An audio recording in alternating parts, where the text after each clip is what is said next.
Stage پر تشریف فرما socio reform society کے صدر ڈاکٹر علیم خان فلکی صاحب، جناب لطیف صاحب، عظمت اللہ صاحب اور حاضرین، مجھے امید ہے کہ میری آواز آپ سبھی حضرات تک واضح طور پر پہنچ رہی ہوگی۔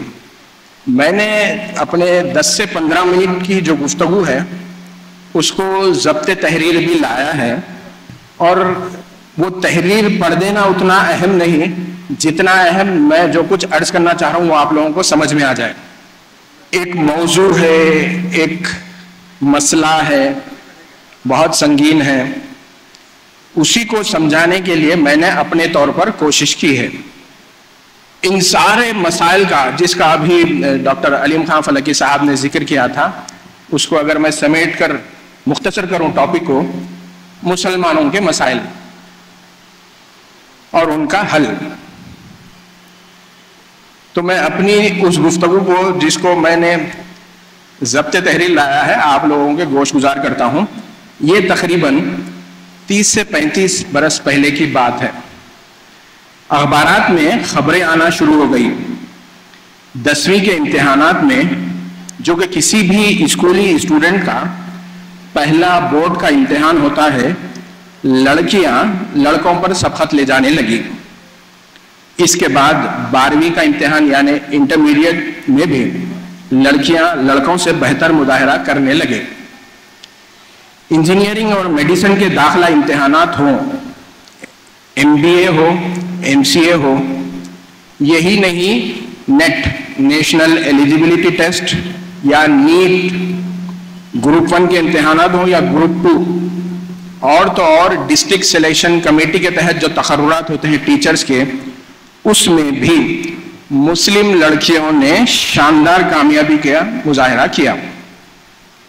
اور گزشتہ 3 دہائیوں سے 30-40 برسوں سے یہ خبریں ہم اخبارات میں پڑھ رہے ہیں، اور کبھی ہم نے کیا وجہ ہے جاننے کی کوشش نہیں کی کہ لڑکیاں ہماری بہتر مظاہرہ کر رہی ہیں اور لڑکے ہمارے پیچھے چھوٹ رہے ہیں۔ وہ کون سی وجوہات ہیں کہ اب لڑکیوں کا زندگی کے ہر میدان میں سبقت لے جانا معمول بنتا جا رہا ہے؟ لڑکیوں کی عملی زندگی میں، تعلیم کے حوالے سے، ملازمت کے حوالے سے، ہر فیلڈ میں مسلم نوجوان پچھڑتا جا رہا ہے۔ اب آئیے ذرا ان شعبوں کے نام لیتے ہیں جہاں پر مسلم لڑکے نمایاں کارکردگی کا مظاہرہ کر رہے ہیں۔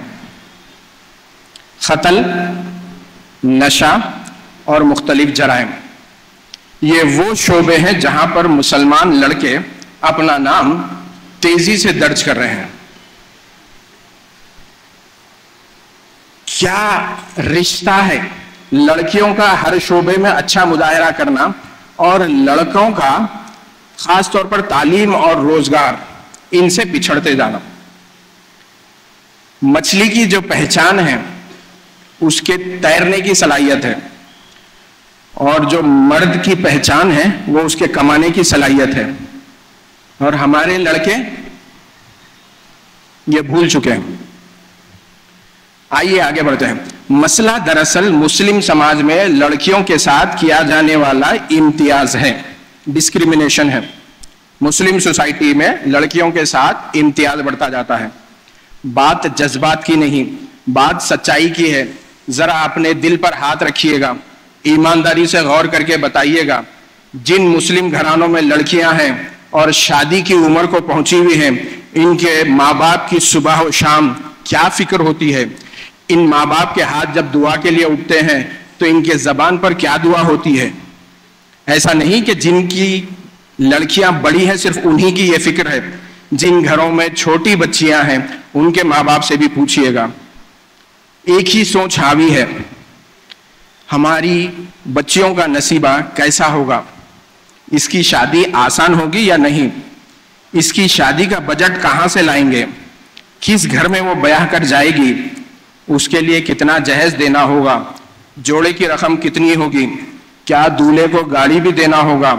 کیا شادی کے دن کھانا بھی دینا پڑے گا؟ اگر 1000 دعوتی ہیں تو بجٹ کتنا ہوگا؟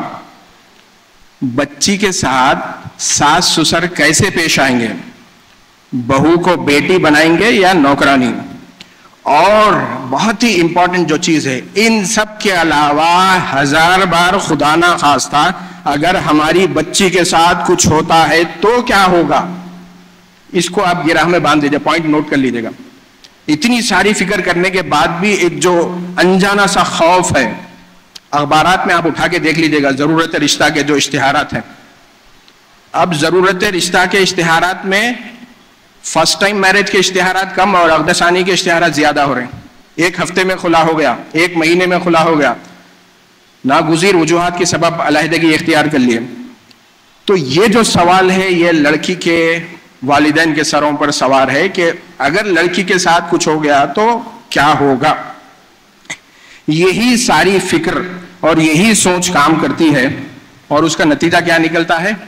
ہم بچیوں کو جب وہ چھوٹی ہیں اسی وقت سے ان کی تعلیم پر فوکس کرتے ہیں. اچھا اسکول، اچھی تعلیم، اچھا ہنر، اچھی کوچنگ، اور اس سارے فوکس میں محنت اور پلاننگ کے دوران لڑکیوں کی دینی تعلیم و تربیت ہماری جو پریورٹیز کی لسٹ ہے اس میں کہیں گم ہو جاتی ہیں. اب مسلم لڑکیاں UPPSC کامیاب ہو رہی ہیں. مسئلہ یہ ہے کہ ان کے پاس UPPSC پاس لڑکے کہاں سے لائیں گے؟ لڑکیاں کلیکٹر سے لے کر کلرک تک بھی بن رہی ہیں، جاب مل رہی ہے. ڈاکٹر سے لے کے نرسنگ کے پیشے تک لڑکیاں آگے ہیں. لیکن اتنی تعلیم کے بعد بھی اصل جو سوال ہے کہ لڑکی نے ڈاکٹری کی تعلیم تو حاصل کر لی، اب ڈاکٹر لڑکا کہاں سے لائیں گے؟ نتیجہ کیا نکل رہا ہے؟ لڑکی PG کر لی ہے میڈیسن میں، لڑکی کو کیا چاہیے بھائی؟ بچی پڑھی لکھی ہے، اس سے مرضی پوچھنا، کم سے کم لڑکا بھی PG ہو. PG کرنے والوں کی فہرست آپ کو آن لائن مل جائے گی، لسٹ نکال کے دیکھیے گا کتنے مسلمان لڑکے ہیں جو میڈیسن میں PG کر رہے ہیں. نتیجتاً چونکہ ہم نے بچیوں کو تعلیم کی خاطر سارا فوکس اس کی کوچنگ، اس کا اسکول، اچھی تعلیم اس پر رکھا، دین سے ہم اتنا اس کو واقف نہیں کروا سکے. اب جب لڑکی بڑی ہو رہی ہے تو غیروں کے ساتھ پھر رہی ہے. میں بچی کو الزام دوں یا اپنا محاسبہ کروں؟ ہمارے لڑکے بڑے شوق سے سوشل میڈیا پر شیئر کرتے ہیں کہ رجسٹرار میرج کے پاس اتنی مسلم لڑکیوں نے غیروں کے ساتھ شادی کے لیے اپنا نام درج کروایا ہے. ان کی ویڈیو، کوئی مسلم لڑکی اگر کسی کے ساتھ جاتی ہوئی سڑک پر مل گئی اس کی ویڈیو بنا کر شیئر کرتے ہیں، یہ ہماری غیرت حمیت ہے، ہم مسلمان ہونے کا دعویٰ کرتے ہیں اور اپیل کرتے ہیں کہ بھئی ماں باپ تک پہنچو. آخر وہ لڑکیاں اس طرح کی حرکات کر رہی ہیں، کیوں وہ سوچنا ہوگا. اب آپ ذرا اس پریشر کا اندازہ لگائیے جو لڑکیوں پر دباؤ کی شکل میں پڑ رہا ہے. سماجی، تعلیمی، معاشی، نفسیاتی، یہ بوجھ ہے جن کا لڑکیاں سامنا کر رہی ہیں. حل کیا ہے؟ حل ایک ہی چیز ہے، اپنے بچوں سے بیجا لاڈ و پیار آپ ختم کیجیے. بچہ ہے کچھ بھی کرے، چلتا نہیں چلتا، آپ جس طرح کی خصوصیات اپنے داماد میں دیکھنا چاہتے ہیں اپنے بچے میں وہ خصوصیات آپ پیدا کیجیے گا. اب میں آپ کو ایک مثال دیتا ہوں. ابھی میڈیسن کے لیے فیس بھرنے کی ڈیٹ آئی ہوئی ہے، میڈیسن فرسٹ ایئر میں بچوں کی فیس بھرنے کی ڈیٹ آئی ہوئی ہے. ایک کالج کی نوٹس پر بتایا گیا کہ میڈیسن میں B کیٹیگری جہاں پر جو اس کی سالانہ فیس ہے 14 سے 16 لاکھ، تو پیرنٹس کو نوٹس مل رہی ہے آپ نے اپنے بچے کو ہمارے کالج میں ایڈمیشن دلایا ہے، بچے کی شارٹ آف اٹینڈنس ہے.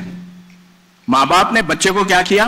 16 لاکھ روپے فیس آفیشیلی، انآفیشیلی کتنا ڈونیشن دیا نہیں معلوم، اس کو کالج میں انرول کروایا، اس کو رہنے کے لیے ہاسٹل دلوایا.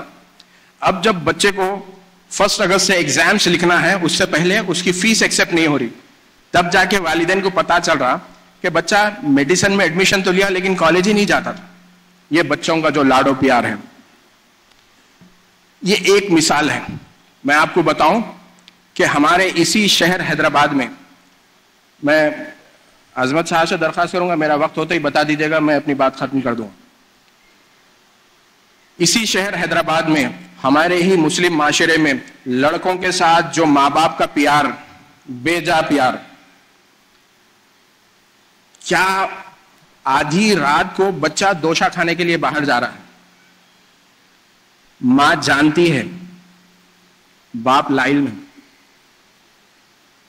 یہ ہمدردی نہیں ہے، یہ کیا ہے آپ کو سوچنا ہے. تو مسئلہ یہ ہو گیا کہ بچہ کچھ بھی کرے اس کی شادی ہو سکتی، بچہ روزگار نہیں کمائے وہ جہیز لے سکتا، کچھ بھی نہیں کرے تو بچی لے کے آتی. تو پھر اللہ رب العزت نے مرد کی جو پہچان بتائی ہے تو اس کی ذمہ داریاں میں بتائی، الرجال قوامون کے ساتھ ساتھ کہ اس کی کیا ذمہ داریاں ہیں اپنے گھر کی خواتین کی، اس کی بھی نشاندہی کی ہے. اس کو بھی ہم بھول گئے. پچھلے ہفتے کے دوران 15 دنوں کے دوران شہر حیدرآباد کی مثالیں کس لیے دی جاتی، چیز سمجھائی جائے، تو اسی لیے آپ کو میں مثالیں دے رہا ہوں. پچھلے ایک ہفتے کے دوران شہر حیدرآباد میں ٹریفک کے 2 بڑے حادثات ایسے پیش آئے جس میں مرنے والے بھی بچے تھے، کالج کے بچے تھے، مسلمان تھے. آپ دیکھیے کہ کیا ہماری پریورٹیز، بچوں کو کالج میں ایڈمیشن دلوایا جا رہا ہے تو بچے کالج بنک کر کے کہاں جا رہے ہیں، ماں جانتی ہے، لاڑ میں چھپا کے بیٹھی ہے، باپ کو اس کا علم نہیں ہے، باپ یہ سمجھ رہا بچہ کالج کو گیا. تو یہ جو لاڑ ہے کہ میرا بیٹا کچھ بھی کرا چلتا، یہ لاڑ بچوں کو تباہ کر رہا ہے. ہمارے بچے ان کی جو اصل پہچان ہے وہ بھول گئے کہ تعلیم حاصل کرنا ہے، اور پھر جو کفالت کی ذمہ داری ہے وہ کفالت کی ذمہ داری کو ہم بھول گئے. یہ مسئلہ دیگر مذاہب میں بھی عام ہو سکتا ہے، ہمیں اس سے غرض نہیں. ہم سب سے الگ ہیں، ہمیں بھیجا گیا ہے. کس لیے بھیجا گیا ہے؟ کنتم خیر امت اخرجت للناس، تم خیر امت بنا کر بھیجے گئے ہیں. آج ہمارے خیر کا عالم کیا ہے؟ غیر مسلم ہمیں اپنا گھر دینے کے لیے تیار نہیں ہے کیونکہ ہم صفائی نہیں رکھتے. اور ایک بات کرتے ہوئے میں جو بڑی چیز جو ابھر کر سامنے آ رہی ہے کہ مسئلہ، سب سے بڑا مسئلہ کیا ہے، وہ جہیز ہے. کیوں؟ لڑکے پڑھتے نہیں، ماں باپ کے لاڑ میں پل رہے ہیں، اور جہیز کی وجہ سے لڑکیوں کی مسائل حل نہیں ہو رہے. چلیے آپ سب یہاں پر بیٹھے ہیں، اتنے ہزاروں کا مجموعہ ہے، ہم طے کر لیتے ہیں، بتا دیجیے گا شہر حیدرآباد کا سبھی مطلب میرے حساب سے میرے بعد جو مقررین ہیں وہ ایک سے بڑھ کر ایک مقررین ہیں، اور جب 1:30 بجے 2 بجے جب پروگرام ختم ہوگا اس وقت میں تو یہ توقع رکھتا ہوں کہ آپ میں سے ہر ایک کے جذبات پورے اپنے عروج پر ہوں گے. اس نشست سے اٹھنے والا ہر نوجوان، ہر بزرگ، ہر خاتون، ہر لڑکی یہ طے کر کے اٹھے گی کہ اب تو ہمیں سماج سے اس ناسور کو ختم کرنا ہے. تو آئیے ہم نشاندہی کرتے ہیں کہاں پر ہے، کون سا ایسا علاقہ ہے شہر حیدرآباد کا جہاں پر یہ جو جہیز کے نام پر مانگنے والے لوگ ہیں، جہاں پر لڑکیوں کو ستایا جاتا ہے، ان کی ہم نشاندہی کرتے ہیں. اور ہم مل کر اتنا بڑا مجموعہ ہے، آگ لگا دیتے ہیں. نہ رہے یہ شر تو پھر ساری سوسائٹی سے مسئلہ ختم ہو جائے گا. کیا آپ بتا سکتے ہیں شہر حیدرآباد میں کون سا ایسا محلہ ہے جہاں پر صرف لڑکے والے رہتے ہیں؟ کیونکہ انہی کی تو نشاندہی کرنا، سارے مسائل کی جڑ وہ لڑکے والے ہیں. بھئی سارے مسائل کی جڑ وہ لڑکے والے ہیں. تو آئیے نشاندہی کرتے ہیں، سب مل کے ہاتھ بٹاتے ہیں، فرض کفایہ ادا کرتے ہیں اور اس مسئلے کو جڑ سے ختم کر دیتے ہیں. آپ نشاندہی کر سکتے ہیں کسی ایسے محلے کی، محلہ چھوڑ دیجئے، کسی ایسے گھر کی نشاندہی کر سکتے ہیں جہاں پر صرف لڑکے والے رہتے ہیں؟ تو میرے حساب سے تھوڑا سا اپنے گریباں میں بھی جھانک کے دیجئے. جن لڑکے والوں کو آپ برا بول رہے ہیں وہ رول آپ بھی تو پلے کر رہے ہیں. یہ جو ڈبل رول ہے سوسائٹی میں، زندگی میں، یہ ہم بھی تو، جب ہماری لڑکی کی بات آتی ہے تو ہم مظلوم بن جاتے، ہم بیچارے بن جاتے، اور وہی جب ہم ہمارے لڑکے کے لیے، ہمارے بھائی کے لیے، ہمارے بیٹے کے لیے بات کرتے ہیں تو ہم ظالموں میں شمار ہوتے. تو میری جو درخواست ہے، کم سے کم یہ جو دوہرا رویہ ہے، اور اجازت دیجئے گا مجھے بولنے کی، یہ جو دوغلا پنا ہے اس کو چھوڑیے گا. ورنہ یہ جو ہم دعا کے لیے ہاتھ اٹھاتے ہیں اس کی قبولیت کا مجھے کوئی ایسے آثار، یا ہندی میں کہتے ہیں لکشن، نظر نہیں آتے. کیا کریں گے؟ دوغلی زندگی کو چھوڑ کر ایک اللہ اور اس کے پیارے رسول کی بتائی ہوئی تعلیمات کو اپنائیں. نکاح کو آسان بنائیں، لڑکیوں کے بوجھ کو کم کریں، ان کے لیے آسانیاں پیدا کریں. کہ وہ کیسے اپنے ہر بچے کو زیور تعلیم سے آراستہ کریں، خود مکتفی بنائیں، پڑھنے لکھنے کی طرف راغب کرائیں، کمانا سکھائیں تاکہ وہ جہیز کے حرام مال پر نظر نہ رکھیں، محنت کر کے خود کمائیں اور اپنی بیویوں کے کفیل بنیں، اور لڑکیاں تعلیم کے ساتھ ساتھ اپنے بچوں کی اچھی تربیت کا خیال کر کے صالح معاشرے کی تشکیل میں اپنا مثبت رول ادا کریں۔ یہ ممکن ہے کام ان لوگوں سے جو دیوانے ہیں، دیوانوں کے ایسے ہی اسٹیج پر میں کھڑا ہوں، اور مجھے امید ہے یہاں پر حاضر آپ میں کا ہر فرد ایسی ہی دیوانگی یہاں سے لے کر جائے گا۔ اس پروگرام کے منتظمین کو اور آپ سبھی کو اس دعوت فکر کے ساتھ میں اجازت لیتا ہوں۔ بے حد شکریہ۔